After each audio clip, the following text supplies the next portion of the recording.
Welcome to this candid conversation exclusively on I Dream. విష్ణుడోక్కడే విశ్వాంతరాత్ముడు విష్ణువు విష్ణువని పొగడవు మనసా అని పాడుకుంటూ ఉంటాం. విష్ణుమూర్తి 10వ అవతారం కల్కి అవతారం రాబోతోందన్నది భక్తుల నమ్మకం. ఈ కల్కి టైటిల్ మాత్రం ప్రస్తుతం సినిమాని గురించి తలుచుకుంటూ చాలా మంది ప్రేక్షకులకి, ముఖ్యంగా ప్రపంచవ్యాప్తంగా ప్రభాస్ ఫ్యాన్స్ కి బజ్ వర్డ్ అయిపోయింది. ఇంతకీ కల్కి సినిమా రిలీజ్ అయిన తర్వాత జరిగిన పరిణామాలు ఏంటి, కల్కి సినిమాలో పొందుపరిచిన అంశాలేంటి, డైరెక్టర్ ఆత్మ ఏమిటి, కథ అంతరాత్మ ఏమిటి, అన్ని విషయాలు ఓపెన్ గా మాట్లాడుకుందాం. I have with me film critic and analyst, senior journalist Bharadwaj గారు. నమస్కారం సార్. నమస్తే అండి. నేను పాడిన సంకీర్తన దాదాపు వర్తిస్తుంది కదా అందరికి? వర్తిస్తుందండి. యా. సో కల్కి అవతారం ఫస్ట్ ఆఫ్ ఆల్ మీకేం అర్థమైంది సార్? సినిమా మంచి టాక్ వస్తుంది, బాగా సూపర్ హిట్ అని అందరూ చాలా అప్రిషియేట్ చేస్తున్నారు. 191 కోట్లు. ఎంత సార్? 191 కోట్లు కలెక్ట్ చేసిందండి. రైట్. ఆ సినిమా 191.5 అనేది ఇప్పుడు అఫీషియల్గా రిలీజ్ చేశారు వాళ్ళు వరల్డ్ వైడ్. అమెరికాలో నిన్న దాదాపు 40 కోట్ల పైన కలెక్ట్ చేసింది అనేది రిపోర్ట్. సో వసూళ్ల పరంగా వాళ్ళు చాలా బ్రైట్గా ఉంది సినిమా. కానీ సినిమాకి సంబంధించి చాలా ఇబ్బందికరమైనటువంటి పరిస్థితులు, అంటే సబ్జెక్టులో సినిమా తీయాలనుకున్నప్పుడు ఆయన ఒక డిజైన్ అనుకున్నాడు. ఈ హాలీవుడ్ సినిమాలు, మార్వెల్ సిరీస్, అలాగే అవెంజర్స్, ఇవన్నీ ఆయన దృష్టిలో ఉన్నాయి. రైట్. ఆ తరహా పద్ధతిలో ఒక, అంటే ఇండియన్ మైథాలజీని ఆ లెవెల్లో తీయాలి అని అనుకున్నాడు ఆయన. ఈ అనుకుని డిజైన్ చేసినటువంటి సినిమా ఇది. అయితే దీనికి ముందు ఒక చేదు అనుభవం ఉంది వీళ్ళకి, ఆదిపురుష్ అనేటువంటి చేదు అనుభవం. అవును. అది కూడా దాదాపు ఇలాంటి ఆలోచనతో మొదలైన సినిమానే. అవును. కానీ రామాయణం ప్రాతిపదికగా తీసుకున్నారు, అది చాలా వికటించింది. ఈ సినిమా ప్రారంభం అప్పుడు ప్రభాస్ తనతో చెప్పాడనే విషయం కూడా ఆయన చెప్పాడు, నాగశ్విన్. రైట్. ఆదిపురుష్ అనుభవం తనతో షేర్ చేసుకున్నాడు, చేసుకున్న విషయం ఆయన చెప్పాడు, అందువలన ఆ జాగ్రత్తలు తీసుకున్నానని చెప్పాడు ఈయన. అందుకని ఈ సినిమాలో ఇదేదో పురాణము అని చెబుతూనే పురాణంలా కాకుండా ఈ మార్వెల్ సిరీస్ లాగా వెళ్ళటం, అలాగే ఈ వీడియో గేమ్స్, ఈ సెల్ ఫోన్ యుగం పిల్లలకి కనెక్ట్ అయ్యే పద్ధతిలో డిజైన్ చేసుకున్నాడు ఈయన ఇది సినిమాని టోటల్గా. అవును.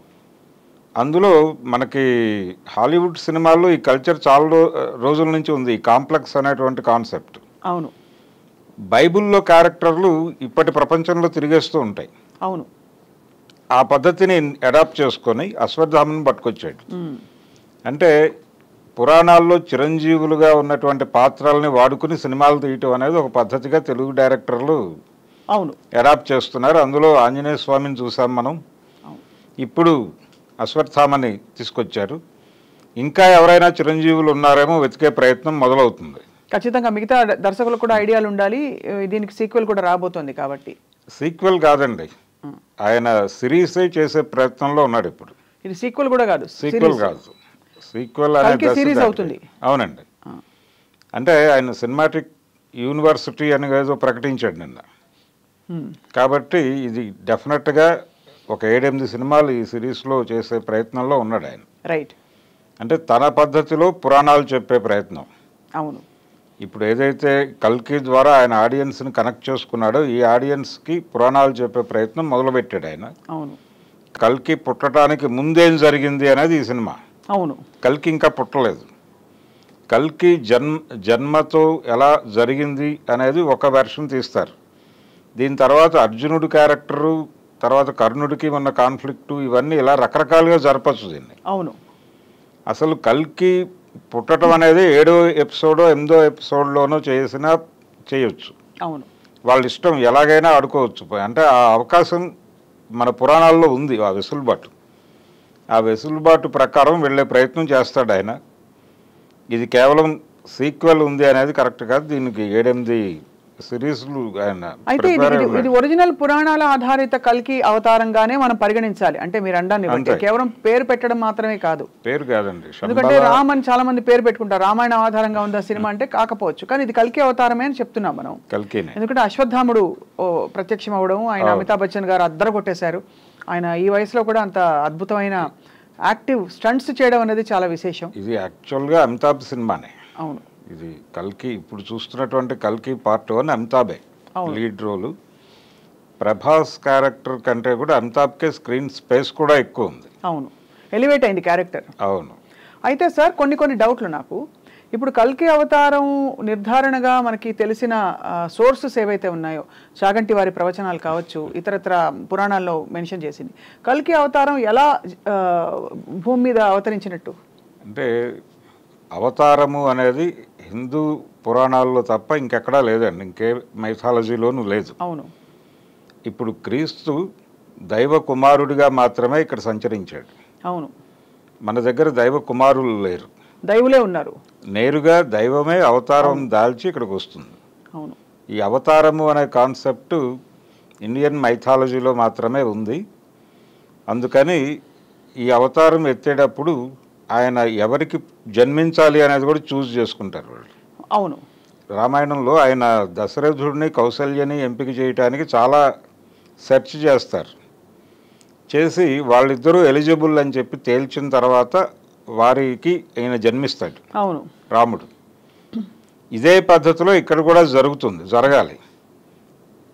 విష్ణుయశుడు అనేటువంటి ఒక వ్యక్తి, అలాగే సుమతి, ఈ దంపతులకి జన్మించాడు కల్కి అనేది ఒక నమ్మకం ఉంది. అవును. అయితే దీనిలో ఒక కన్ఫ్యూజన్ ఉంది.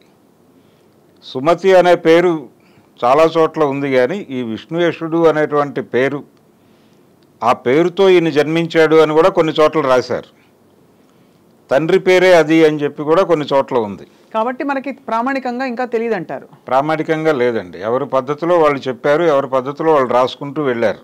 ఈ లెక్కన మరి తండ్రి ఎవరు అని అడిగితే ఈ సినిమా ప్రకారం మనం ఏమని అన్వయించుకోవాలి? ఎందుకంటే ఆ కాంప్లెక్స్లో జరుగుతున్న ఒక కార్యక్రమంలో భాగంగా ఈవిడ, నేను అఫ్కోర్స్ స్పాయిలర్ అలర్ట్, అంటే సినిమా చూడని వారికి నేను కథ చెప్పేస్తున్నానని దయచేసి సినిమా సభ్యులు కానీ ఎవరు నొచ్చుకోవద్దని నా విజ్ఞాపన. ఇది కేవలం చెప్పవలసిన అవసరం ఏదైతే ఉందో అంత మాత్రమే చెప్తాం. సో ఆ జరుగుతున్న కార్యక్రమంలో మరి ఆ గర్భం దాల్చడం అసహజంగా, అంటే ఒక అవతార పురుషుడికి జన్మ వచ్చే పరిస్థితులు అవేనా? అలాగే మనకు తెలుసా? అక్కడ మళ్ళీ ఆయన బైబిల్ని అడాప్ట్ చేశాడు. పరిశుద్ధాత్మ ద్వారా ఆవిడ గర్భం పొందుతుంది మేరీ. అవును.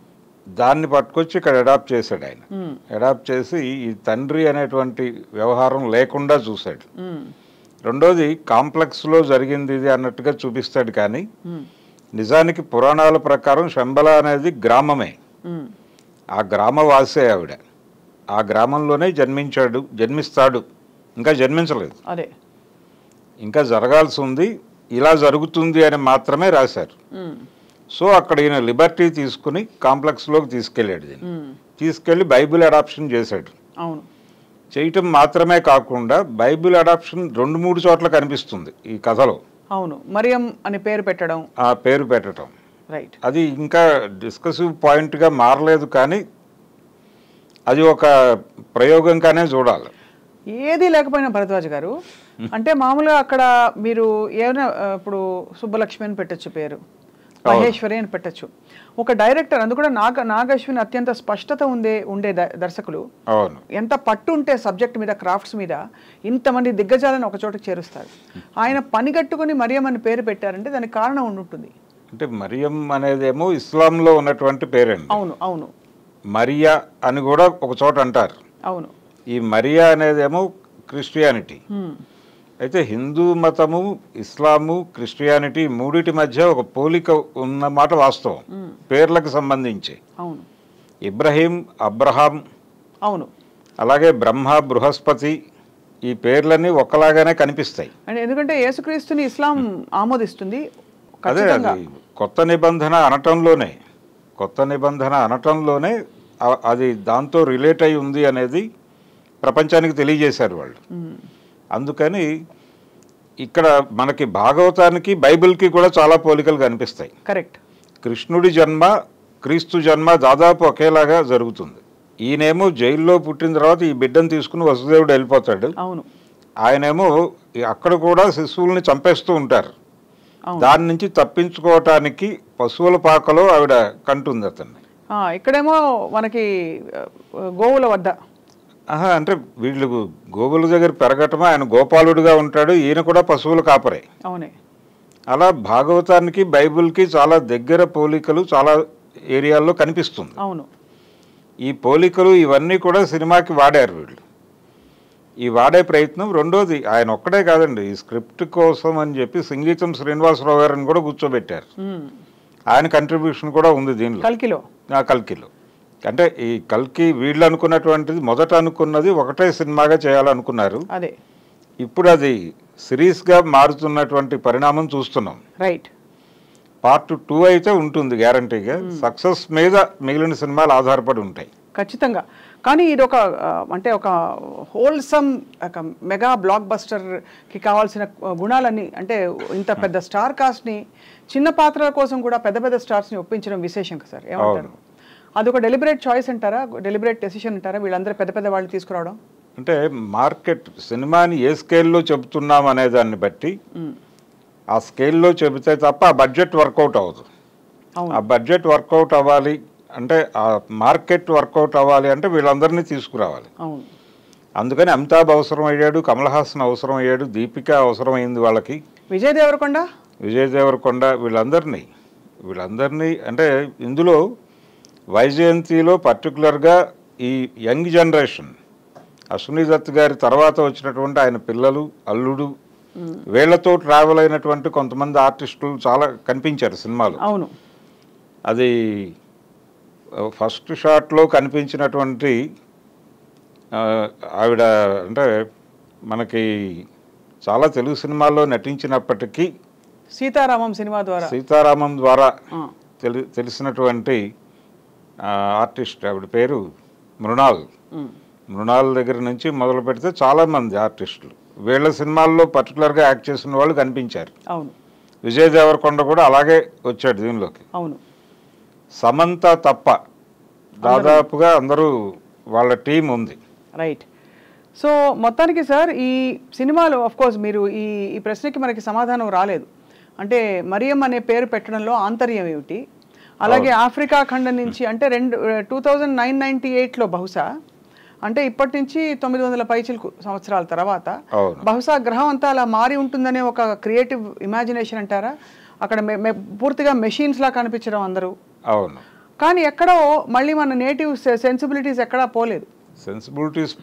రెండోది శంబలకి వెళ్ళినప్పుడు అక్కడ వాళ్ళ కాస్ట్యూమ్ డిజైనింగ్ అంతా కూడా మళ్ళీ సాంప్రదాయంలోకి తీసుకొచ్చారు. అవును. దానికి కారణం ఏమిటంటే వీళ్ళు అది అక్కడ ధర్మం 4 పాదాల నడుస్తున్నటువంటి గ్రామము అనేది చదివారు వీళ్ళు. అవును. ఆ చదవటం వలన అక్కడ చొరవ తీసుకునే ప్రయత్నం చేయలేదు. అక్కడ శోభన వీళ్ళందరూ చాలా సాంప్రదాయ వస్త్రాల్లోనే కనిపిస్తారు. కాకపోతే ఆవిడ పేరే మరియా అని పెట్టాం కాబట్టి ఆవిడకి బొట్టు కూడా పెట్టలేదు వాళ్ళు. అవును. బొట్టు పెట్టలేదు, అలా ఉంచేశారు. ఒక నన్ లాగా కనిపిస్తుంది ఆవిడ. నిజానికి ఎవరికి బొట్టు పెట్టారంటారు ఇందులో? దీపిక కూడా పెట్టలేదు కదా సార్? లేదు, దీపిక కూడా అంటే కల్కి అవతారం అని మనం భావించే ఆ కాలానికి అంటే చాలా ఇప్పటికి ఇంకా ఎప్పుడు అనేది నిర్ధారణ కాని ఒక సమయంలో జరుగుతుంది. అది 700 సంవత్సరాల స్పాన్ తీసుకున్నాడు ఆయన. కాబట్టి మీరు అనడం ఏంటంటే ఆ టైంకి బొట్టు పెట్టుకునే సంస్కృతి ఉండదంటారు? అయితే ఉండదనే భావించాలండి. అంటే నేను ఎందుకు ఇంత గుచ్చి అడుగుతున్నానంటే సార్, ఇప్పుడు ఒక ధర్మం పురాణం ఆధారంగా తీసుకుంటున్న సినిమాల్లో ముఖ్యంగా ఒక అవతార పురుషుడి తల్లి పాత్రకి ఎంచుకున్నప్పుడు ఆవిడని కంప్లీట్గా మోడర్న్గా చూపించడంలో మరియు సంప్రదాయేతరంగా చూపించడంలో పోనీ ఆ ఫెసిలిటీలో ఉన్నంతకాలం అలా ఉన్నా కూడా బయటికి రాగానే ఆవిడ అవతారం అంటే మనకి సినిమాల్లో ఏదైనా జరగచ్చు, ఆవిడ అవతారం కంప్లీట్గా మారిపోయినట్టు మొత్తం లక్ష్మీ కళ లేకపోతే ఇంకేమంటారు అమ్మవారి కళంతా ఆవిడకి మొత్తం అంతా వచ్చినట్టు కానీ అవేవి ఆ జాడలు కనిపించలేదు. దానికి ఏమన్నా కారణం ఉంటుందా సార్? అంటే వీళ్ళు అప్పటికి ఇలా ఉంటారు అని అనుకుని ఆయన కాంప్లెక్స్ డిజైనింగ్ అంతా అలాగే జరిపాడు. అలాగే వాళ్ళ కాస్ట్యూమ్స్ అలాగే ఈ ఆక్సిజన్ మాస్కులు పెట్టుకుని ఉంటారు దాదాపు ప్రతి ఇంట్లోనూ. బ్రహ్మానందం క్యారెక్టర్ చూపిస్తాడు, అవును, ఆక్సిజన్ మాస్క్ పెట్టుకుని ఉంటాడు. అంటే స్వచ్ఛమైన గాలి కూడా లేదు అని చెప్పడం అంటే ఇలాంటి సన్నివేశాల దగ్గర ఆయన ఇన్ఫ్లుయెన్స్ ఉందేమో అనిపిస్తుంది సంగీతం గారిది. అంటే ఆయన ఆదిత్యలో ఈ ప్రయత్నాలన్నీ చేశాడు. చమత్కారం కాస్త ఆయన చమత్కారంలో నుంచి వచ్చిన సన్నివేశాలు ఇవి. దీనిలో నుంచి వీళ్ళు లీడ్ తీసుకుని ఆ కాస్ట్యూమ్స్ కూడా అలాగే డిజైన్ చేశారు. అయితే ఇంత సిస్టమేటిక్గా వెళ్ళిన వాళ్ళు మళ్ళీ శంబలలోకి వెళ్ళేసరికి వాళ్ళ కాస్ట్యూమ్స్ మన పాత సినిమాల్లో ఉన్నట్టుగా ఉంటుంది డిజైన్. అంటే వీళ్ళు ముందుకు వెడుతున్నారా వెనక్కి వెడుతున్నారా అనేటువంటి కన్ఫ్యూజన్ ఉంది. ఈ కన్ఫ్యూజన్కి తోడు ఈ పేర్ల కన్ఫ్యూజన్ ఒకటి. ఎందుకు తీసుకొచ్చాడు అంటే వీళ్ళు బహుశా ఇంటర్నేషనల్ ఆడియన్స్ని అడ్రస్ చేయబోతున్నారు ఈ సినిమా ద్వారా అనేది వాళ్ళకి ముందే తెలిసిన విషయం. అందుకని ఈ తరహా పేర్లు పెట్టుకుంటూ ఏమైనా వెళ్ళారా అనేది. హిందూ మైథాలజీలో మరియా అనేటువంటి పేరు అయితే లేదు. లేదు, దాన్ని పోలినటువంటి పేరు ఇస్లాంలో ఉంది, మరియం అని. ఆ రెండిట్లో ఏదైనా అయి ఉండాలి. అంటే ఒకలా అన్వయించుకుంటే బహుశా ఇది అందరికీ ఆమోదయోగ్యం అవ్వదు. అన్ని దేశాలు అన్ని ధర్మాలు ఒక గొడుగు కిందకు వచ్చాయి అప్పటికి అని చెప్పే ప్రయత్నమా అని కూడా అనిపిస్తుంది. ఎందుకంటే మీరు నోటీస్ చేస్తే కొన్ని ఆ సీన్లో ఆవిడ దీపిక రక్షింపబడి బయటకు వచ్చిన తర్వాత అక్కడ ఎప్పుడైతే వర్షం కురుస్తుందో అక్కడ చాలా దేశాల ప్రాతినిధ్యం కనిపించింది. అంటే బౌద్ధ సన్యాసులు కూడా కనిపిస్తారు. అంటే బౌద్ధ వాంగ్మయంలో కూడా శంబల గురించి రాశారు వాళ్ళు. రాశారు. అయితే వాళ్ళు దీన్ని ఒక ఎడారిలో లొకేట్ చేశారు బౌద్ధ వాంగ్మయంలో. దీనిలోనేమో ఇది హిమాలయాల్లో లొకేట్ అయి ఉంది. అది హిమాలయాల్లో ఉందా లేకపోతే ఇంకెక్కడ ఉందా అనేది చెప్పే ప్రయత్నం మాత్రం చేయలేదు వాళ్ళు. కొండల మధ్య ఉంటుంది అని మాత్రమే చెప్పారు. అది దాంతోపాటు దాని చుట్టూ చాలా కథలు ఉన్నాయి. శంబల కోసం చాలామంది సెర్చ్ చేశారు అనేది మన నమ్మకాల్లో ఉన్నటువంటి విషయం. అది హిట్లర్ కూడా ట్రై చేశాడు శంబలని చూడడం కోసం అని ఒక కథనం ఉంది. అలాగే 1920 ప్రాంతాల్లో రష్యా వాళ్ళు ప్రయత్నం చేశారని, 30 ప్రాంతాల్లో చైనా వాళ్ళు దానికోసం వెతికారని, ఇలాంటి కథలన్నీ కూడా మేము చదివాము, మేము ఎక్నాలజీ చేస్తున్నాము అని చెప్పే ప్రయత్నం చేశాడు నాగశ్విన్. చేసి ఒక చైనా అంటే చౌవెన్లై మావోలని పోలినటువంటి ఒక విగ్రహం ఉంటుంది అక్కడ, ఏది శంబలకి అలాగే కాంప్లెక్స్కి మధ్యలో. ఈయన కాంప్లెక్స్ అని చెప్పినటువంటి ఆ కల్చరు ఆ వ్యవహారం అంతా కూడా ప్రస్తుతం మనం చూస్తున్నటువంటి కార్పొరేట్ రాజ్యమే. అది సింబాలిక్. ఆ కార్పొరేట్ రాజ్యము ఇదేమో ఇది కొంచెం ధర్మబద్ధంగా ఉంది. అంటే ధర్మం అంటే ఆయన సెన్స్లో ఇంకా భారతీయ సాంప్రదాయం ఉంది అక్కడ అని చెప్పే ప్రయత్నం. ఆ ఊరికి ఈ ఊరికి మధ్యలో, ఈ రెండిటికి మధ్యలో, కాంప్లెక్స్కి శంబలకి మధ్యలో ఒక విగ్రహం చూపిస్తాడు. ఆ విగ్రహం కూలిపోతుంది. ఆ కూలిపోయే విగ్రహం కొంచెం చైనా ప్రధానులని, చైనా అధ్యక్షులని పోలి ఉంటుంది. షూస్ వేసుకుని ఉంటాడు అది ఆ విగ్రహం. అందుకని మేము ఇవి కూడా చదివాము, ఈ రెఫరెన్స్లు కూడా మాకు తెలుసు అనే విషయం చెప్పదలుచుకున్నారు. ఎందుకంటే ఇలా మనలాంటి వాళ్ళు ఎవరో కూర్చుని మాట్లాడతారని. బట్ అంటే చాలా గొప్ప ప్రయత్నం సార్. అంటే నాగశ్విన్ మహానటి తీశాక ఆయన ఆల్రెడీ ఒక పెడస్టల్ మీదకి వచ్చేసారు. ఆ పెడస్టల్ ఏంటంటే ఇతను సినిమా పద్ధతిగా నమ్రతతో తీస్తారని. అందులో భాగంగా మనకి రాజమౌళి గారికి కూడా ఒక సలాం అని ఒక సీను, రామ్ గోపాల్ వర్మ గారిని కూడా కొంచెం అందరినీ మురిపించడానికి ఒక డైలాగ్ పెట్టారు. మీకేమనిపించింది సార్? ఏంటి ఆ ప్రయత్నం? అంటే ఆశీస్సుల కోసమా? లేదండి, ఆకట్టుకోవటం కోసం చేసిన ప్రయత్నమే అది. రెండోది వైజయంతి మూవీస్తో కొంచెం పరిచయాలు సంబంధాలు ఉన్నటువంటి వాళ్ళిద్దరు. అవును, రామ్ గోపాల్ వర్మ గారు ఆ బ్యానర్లో సినిమాలు చేశారు. అలాగే రాజమౌళికి కూడా రిలేషన్ ఉంది వాళ్ళతో. అంటే అక్కడే అశ్విని దత్ గారి సినిమా ద్వారానే ఆయన పరిచయం అయ్యాడు తెరకి. కాబట్టి ఆ రెఫరెన్స్లో వాళ్ళిద్దరిని తీసుకొచ్చారు తెర మీదకి. మన వాళ్ళందరూ ఉండాలి అని ఒక బ్యూటిఫుల్ సెంటిమెంట్ అయితే చూపించారు.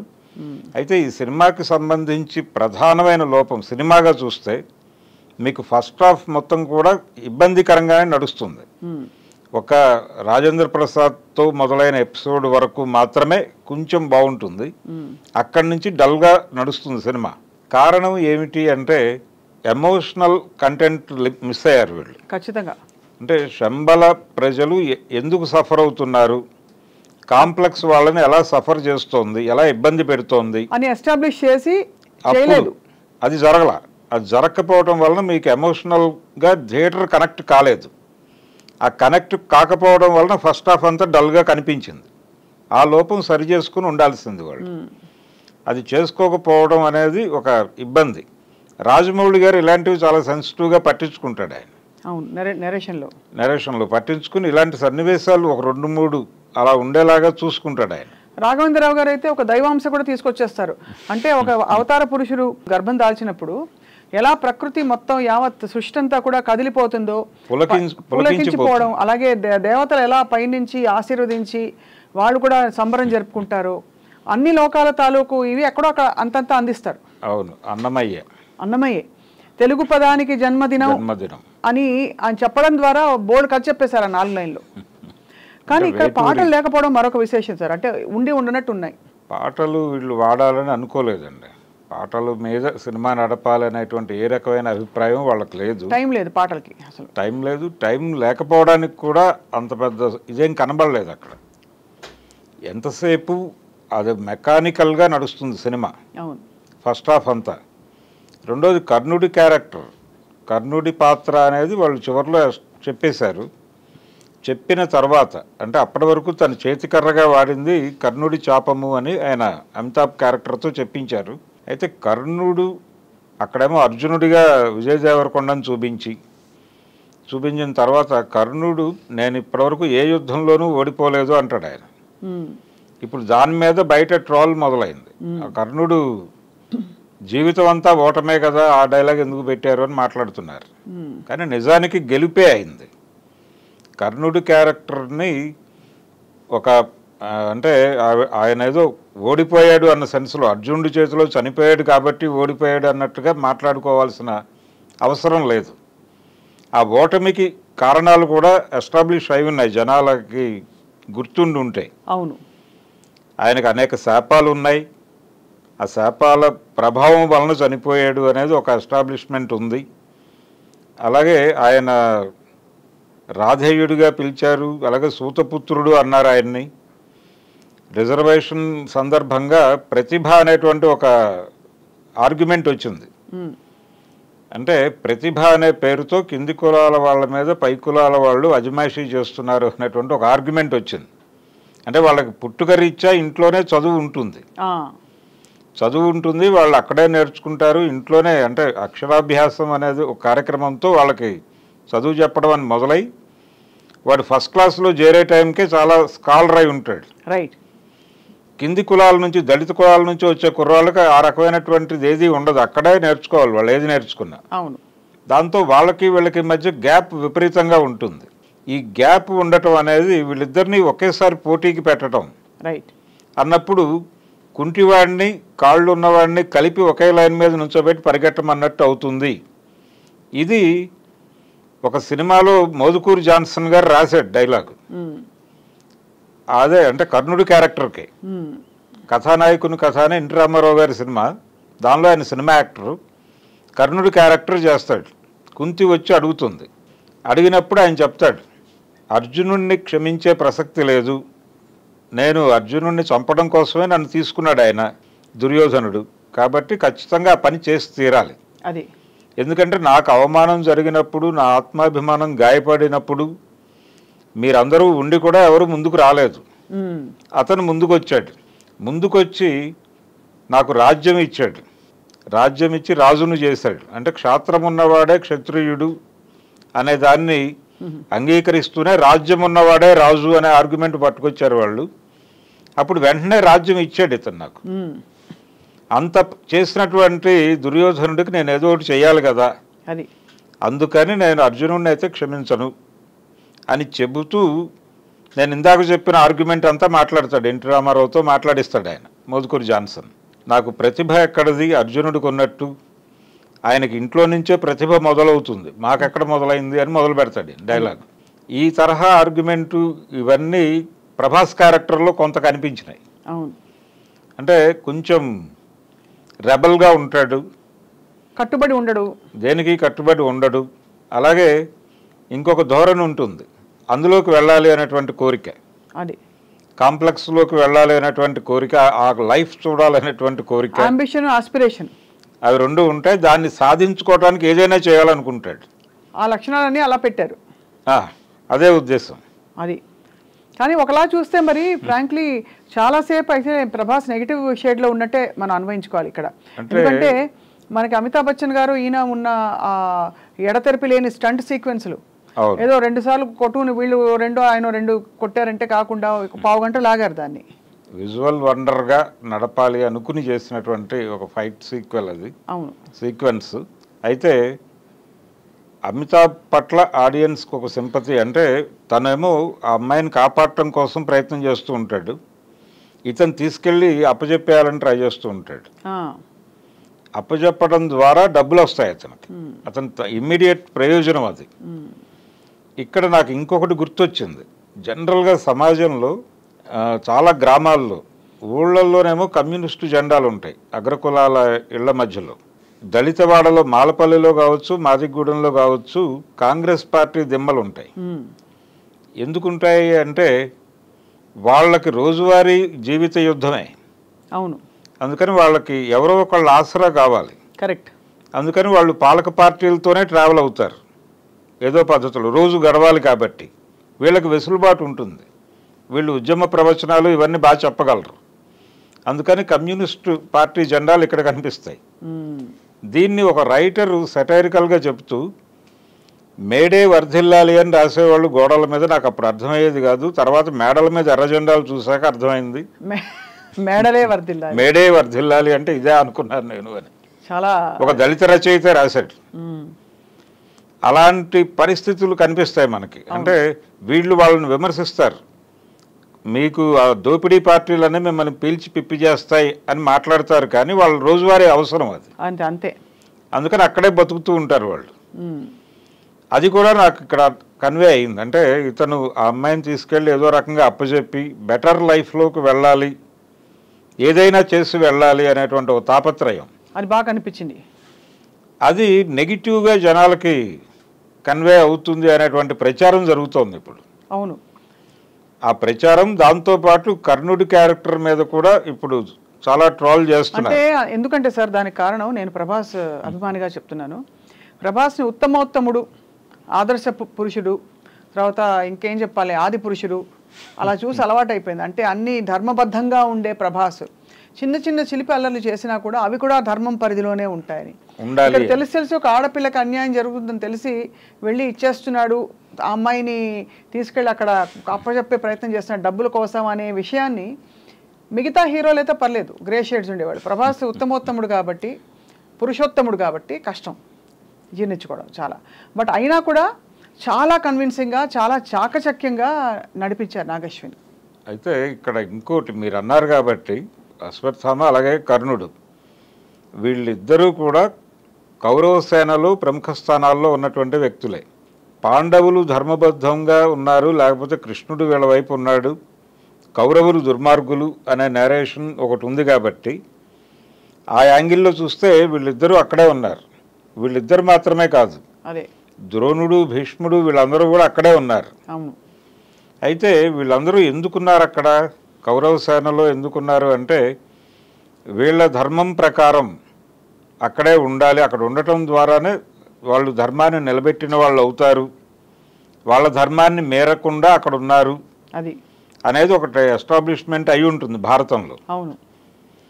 దుర్యోధనుడు ఎందుకు కర్ణుడిని ఎంకరేజ్ చేస్తాడు అంటే వీళ్ళందరూ నా శిబిరంలో ఉన్నారు, యోధాను యోధులు, భీష్ముడు ఉన్నాడు, ద్రోణుడు ఉన్నాడు, కృపాచార్యుడు ఉన్నాడు, అశ్వత్థామ ఉన్నాడు, కానీ వీళ్ళ మనసులో అర్జునుడి మీద ఒక సాఫ్ట్ కార్నర్ ఉంది అని గుర్తించి వీళ్ళతో సంబంధం లేకుండా నేరుగా తనతో కాంట్రాక్ట్లో ఉండేటువంటి ఒక యోధుడి కోసం ప్రయత్నించి కర్ణుడిని ఐడెంటిఫై చేసి తను పికప్ చేస్తాడు.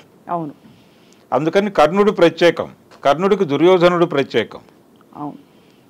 ఇది కూడా ఒక చిన్న కాంట్రోవర్సీ లాంటిది ఈ రెండు పాత్రల మధ్య నడిపే అవకాశం ఉంది. కరెక్ట్. కర్ణుడికి అశ్వత్థామకి మధ్య, అంటే ద్రోణుడికి కర్ణుడికి కూడా గ్యాప్ ఉంటుంది మహాభారతంలో. అలాగే మిగిలిన భీష్ముడికి కర్ణుడికి మధ్య గ్యాప్ ఉంటుంది. ఆయన చివరిలో చనిపోయే ముందు సారీ చెప్తాడు కర్ణుడికి, నేను వాంటెడ్గానే నిన్ను దూరం పెట్టాను అని. అవును. ఇవన్నీ కూడా ఈ కథలో ఎక్కడో చోట వాడే ప్రయత్నం జరుగుతుంది భవిష్యత్తులో. అవును, దానికి స్కోప్ తీసుకున్నాడు ఆయన. కాబట్టి ఇలా గ్రే షేడ్స్లో వదిలేశారు క్యారెక్టర్స్ని. అవును, రైట్. మొత్తానికి సార్ అయితే ఇది మీ దృష్టిలో ఒక అంటే ఎన్నో సినిమాలు చూసాం, మనకి పురాణ ఆధారిత సినిమాల జాబితాలో ఇప్పుడు కల్కి అని పేరు పెట్టుకుంటే పవర్ఫుల్గా అది చేరింది. కానీ కిరీటాలు, పంచలు, ఇంకా పుష్పవనాలు లేని ఒక పురాణ గాథని మనం ఈ విధంగా మోడర్న్ టెక్నాలజికలీ అడ్వాన్స్గా చూసాం. కృష్ణుడి పాత్ర చూపించారు ఈ సినిమాలో. ఎక్కడ అంటే మీకు ప్రారంభంలో కృష్ణుడు మాట్లాడి వెళ్ళిపోతాడు, ఎక్కడా ఫేస్ కనబడదు. ఒక పింఛం ఉంటుంది, తలపాగా చుట్టుకుని ఉంటాడు, ఓ లాల్చీ లాంటిది ఏదో వేసుకుని ఉంటాడు. ఆ గెటప్ మనం జనరల్గా మన పౌరాణిక చిత్రాల్లో ఉండేటువంటి గెటప్ కాదు అది. అది కూడా ఈయన ప్రపంచ ప్రేక్షకుల కోసం మార్చిన డిజైన్ అని నేను అనుకుంటున్నాను. అంటే ఇస్కాన్ వాళ్ళు ప్రమోట్ చేసినటువంటి ఒక ఇమేజ్ ఉంది, ఆ నమూనాలో ఈ సినిమాలో కృష్ణుడు కనిపిస్తాడు తప్ప మన ఎన్టీ రామారావు గారు వీళ్ళు కనిపించినట్టుగా కృష్ణుడు ఉండడు. అవును, ఇంకొక చొరవ తీసుకుని ఉంటే బాగుండేది అనిపించింది నాకు. అంటే కృష్ణుడిని వీళ్ళు ఎన్టీఆర్నే తీసుకుని ఆర్టిఫిషియల్ ఇంటెలిజెన్స్లో రీక్రియేట్ చేసుంటే బాగానే ఉండేది, కానీ ఆ ప్రయత్నం కూడా చేయలేదు. చేయకుండా ఆ 2 నిమిషాలు జస్ట్ డైలాగ్ చెప్పి వెళ్ళిపోతాడు అతను. వీళ్ళు శ్యామ్ బెనగల్ గారి ఇమేజ్ పట్టుకున్నారు. శ్యామ్ బెనగల్ గారు డిస్కవరీ ఆఫ్ ఇండియా దూరదర్శన్ కోసం చేసినప్పుడు అలాంటి రూపమే ఇచ్చాడు కృష్ణుడు. దాన్ని వీళ్ళు యాజ్ ఇట్ ఈజ్గా తీసుకుని వాడారు. అది ఇస్కాన్ నుంచి తీసుకున్నది. రైట్, అది ఒక కోణం కనిపిస్తుంది. ఇలా ప్రతి విషయంలోనూ అంటే కొంచెం మోడ్రన్ సొసైటీకి కనెక్ట్ చేయాలి పురాణాలని, అలాగని పురాణం చెప్తున్నాము అనే ఇంప్రెషన్ ఇవ్వకూడదు. ఈ జాగ్రత్తలన్నీ తీసుకున్నాడు ఆయన. ఎక్కడైతే ఆది పురుషులో ఓం రౌత్ తడబాటుకి గురయ్యాడో ఈయన తడబడకుండా చాలా జాగ్రత్తగా వాటిని వాడుకుంటూ వెళ్ళాడు. అమితాబ్ క్యారెక్టర్ని ఎక్కడా ఇబ్బంది పెట్టలేదు. అవును, ఇతనికేమో ఆ స్పృహ ఉండదు. కర్ణుడు ఇదేమో తర్వాత జన్మ, కర్ణుడు చనిపోయి మళ్ళీ జన్మించాడు. ఇది జన్మ కాదు, ఈయన చిరంజీవి, అలా నడుస్తున్నాడు ఈయన. కాబట్టి ఆయనకు అన్ని యుగాలు గుర్తుంటాయి. అన్ని యుగాలు గుర్తుంటాయి, ఆయన గెటప్ అలాగే ఉంటుంది.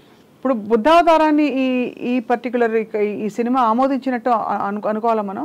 ఆమోదించినట్టేనండి. మనకి మత్స్య కూర్మ వరాహ, అలా నారసింహ, అలా మనకి పరశురామ, ఇవన్నీ చూసుకుంటే వామన, పరశురామ, అంటే గౌతమ బుద్ధుణ్ణి కూడా అవతారాల్లో కలిపారు. కానీ అది ప్రామాణికమా? ప్రామాణికం కాదు. కాదు కాదు ఎందుకంటే ప్రామాణికంలో యాక్చువల్లీ 22 అవతారాలు ఉన్న ఒక పురాణం కూడా ఉందిట మనకి. సో ఆ విధంగా అయితే మరి మొత్తానికి కల్కి సినిమాకి అనేక సీక్వెల్స్ రాబోతున్నాయి. అనేక సీక్వెల్స్ అండి. అంటే ఇప్పుడు ఇది అంతమై మళ్ళీ కృతయుగం మొదలవ్వాలి. అవును, కృతయుగం మొదలవ్వాలి, ఇది అంతం కావాలి. కలియుగం అంతం అవ్వాలి సార్. కలియుగం అంతం అవ్వాలి. కలియుగం అంతమై ఆ తర్వాత కల్కి అవతారం వస్తుందా? లేదండి, కల్కి వచ్చి కలిపురుషుడిని చంపేస్తాడు. అంతే కదా. అదే మరి ఈ కలిపురుషుడి డిజైనింగ్ అంతా కూడా కంసపాత్ర లాగా నడిపారు. నడిపి అంటే తనని చంపేటువంటి వాడు ఇక్కడ ఇప్పుడు జన్మించబోతున్నాడు అనేటువంటి విషయం ఆయనకు తెలుస్తుంది. అందుకని వీళ్ళందరినీ తీసుకెళ్ళి అక్కడ ఆ ల్యాబ్లో బంధించి ఉంచుతాడు. ఇది కూడా భాగవతం నుంచి తీసుకున్న రెఫరెన్సే. అంటే కలిపురుషుడిగా కమల్ హాసన్ చేసిన క్యారెక్టర్ని కంసుడి పద్ధతిలో డిజైన్ చేశారు. అవును, ఆ ధోరణి కనిపిస్తుంది. ఇక పుట్టేశాడు, పుట్టేస్తున్నాడు అనే విషయం క్లారిటీ వచ్చేసింది. శంబలలో ఉంది అమ్మాయి అనేది క్లారిటీ వచ్చిన తర్వాత ఇప్పుడు నేనే బయలుదేరుతున్నాను అంటాడు ఆయన. అంటే కల్కి జన్మ తర్వాత జరిగేటువంటి కాన్ఫ్లిక్ట్ ఇవన్నీ నేను నెక్స్ట్ పార్ట్లో చూపించబోతున్నాను అని ఇండికేట్ చేశాడు. అవును, డైరెక్టర్. ఇంకా అనేక విషయాలు పట్టుకురావాల్సినవి ఉన్నాయి కాబట్టి 3-4 సినిమాలు చేసే ఇది ఉంది. కానీ ఇది ఎమోషనల్ డ్రైవ్ ఉండాలి. మీరు తెలివిగా ఈ నెక్స్ట్ రాబోయే సీక్వెల్స్లో అది తప్పకుండా మరింత పొందుపరుస్తారని అనిపిస్తుంది సార్. ఇక్కడ ఏమైందంటే ముందు మొదలు పెట్టేసి బహుశా ఆ తర్వాత అప్పటికే 3 గంటల పైన సినిమా. అవును, కాబట్టి దాన్ని ఇంకా జస్టిఫై చేయడానికి ఎంతకంటే నిడివి పెంచలేరు. అంటే వీళ్ళు మొదట అనుకున్నది 2 భాగాలని కూడా అనుకోలేదండి. 2 భాగాలు అనుకోలేదు, ఒకటే సినిమా అని అనుకున్నారు. మొదలైన తర్వాత సీక్వెల్ ఆలోచన వచ్చింది. దాని ఎక్స్టెన్షన్లో వీళ్ళకి సిరీస్ కూడా చేయటానికి అవకాశం ఉంది అని అనిపించింది. అదే అనిపించి ఆ తరహా స్టేట్మెంట్ ఇచ్చాడు ఆయన. అందుకని కొంత మొదటి భాగం అంటే ఫస్ట్ హాఫ్ కొంచెం ఇబ్బంది పెట్టింది.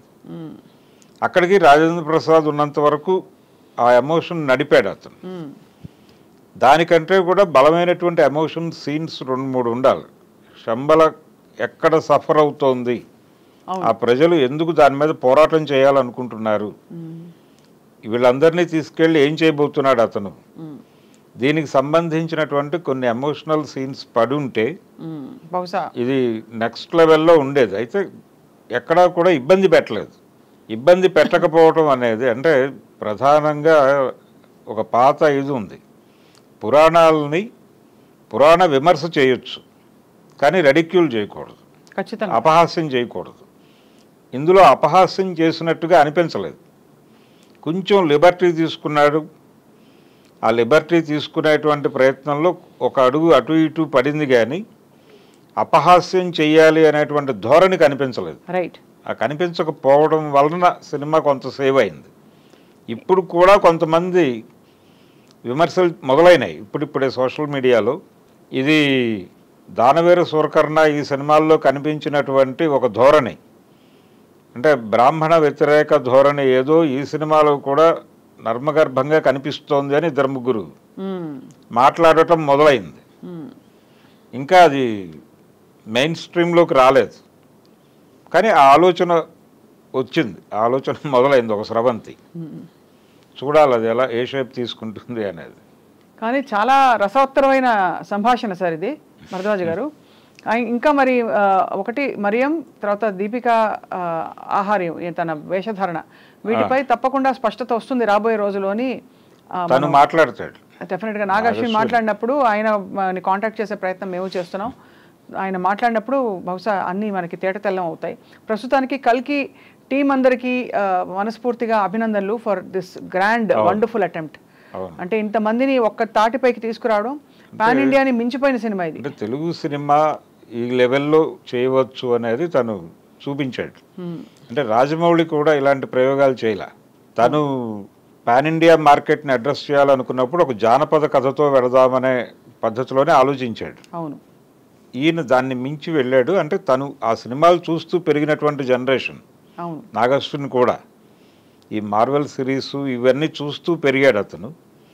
ఈ టెక్నాలజీతో పాటు పెరిగాడు. అందుకని ఆ డ్రీమ్ ఉంది అతనికి, ఆ డ్రీమ్ ఉంది. అలాంటి సినిమా ఒకటి చెయ్యాలి అనేటువంటి తపనలో నుంచి ఒక ఆలంబనగా ఆయన ఇండియన్ మైథాలజీని తీసుకున్నాడు. ఇంకొంచెం లోతులోకి వెళ్ళగలిగితే, ఇంకొంచెం టచ్ అయ్యే హార్ట్స్, ఇంకొంచెం జనాల్ని తనలోకి తీసుకునేటువంటి అవకాశం దొరుకుతుంది అతనికి. ఖచ్చితంగా సార్. రాబోయే ఈ సీక్వెల్స్లో కోరుకుందాం. కూడోస్ టు అశ్విని దత్ గారు. ఆయన ఇద్దరి కుమార్తెలు చాలా సమర్థవంతంగా వైజయంతి మూవీస్ సంస్థని నడిపిస్తున్న ప్రియాంక, స్వప్న దత్ ఇద్దరికి కూడా మనస్ఫూర్తిగా అభినందనలు చెప్తూ thank you so much sir. నమస్కారం. నమస్తే అండి.